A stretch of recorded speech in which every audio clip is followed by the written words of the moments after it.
दूध पीने को शाकाहार बोलने का पाखंड बंद करो। तुम दूध पीते हो, चलो पियो, पर अपने आप को शाकाहारी बोलना बंद करो, वरना बता दो कि कौन से पेड़ पर दूध लगता है। पहला काम तो ये होना चाहिए कि भाषा से, डिक्शनरी, शब्दकोश से शाकाहारी का अर्थ होना चाहिए वो जो किसी भी पशु उत्पाद का प्रयोग नहीं करता। दूध पीने वाले को, लस्सी और चाय पीने वाले को शाकाहारी बोलना झूठ है, धोखा, पाखंड है। आप चाय पीते हो दूध वाली, आप शाकाहारी नहीं हो। आप मानते क्यों नहीं हो? और मिल्क इंडस्ट्री और मीट इंडस्ट्री बिल्कुल कदम से कदम मिलाकर चलते हैं। आपको दिखाई क्यों नहीं देता?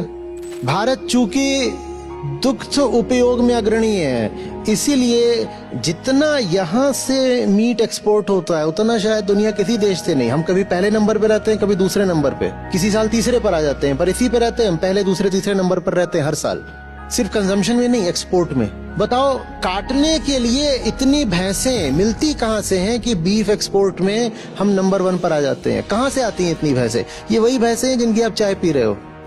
वो भी मैमल्स होते हैं। एक महिला अगर 80 साल जीती है तो 80 साल के आधे 40 साल में उसका मेनोपॉज हो जाता है। उसके बाद उसकी जो पूरी रिप्रोडक्टिव मशीनरी है वो काम करना बंद कर देती है। इसी तरीके से भैंस होती है। जिस दिन वो दूध देना बंद करती है उसके बाद भी अभी उसकी आधी उम्र बाकी है। अब उसे कौन जिलाएगा, कौन खिलाएगा? दूध तो दे नहीं रही।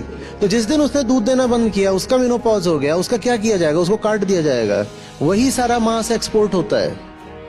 या आपको लग रहा है हम इतने अच्छे लोग हैं कि अब वो भैंस दूध नहीं भी देती है तो अभी हम उसको 7 साल और खिलाएंगे पिलाएंगे? हम इतने अच्छे लोग हैं? और काफी खिलाना पिलाना पड़ता है। वो 400-500 किलो का पशु होता है। मांस भी रोकने की जरूरत नहीं है। ये सब जो चायबाज हैं, अगर इनको ही रोक दो तो मांस इतना महंगा हो जाएगा कि मांस की खपत अपने आप कम हो जाएगी। Milk subsidises meet.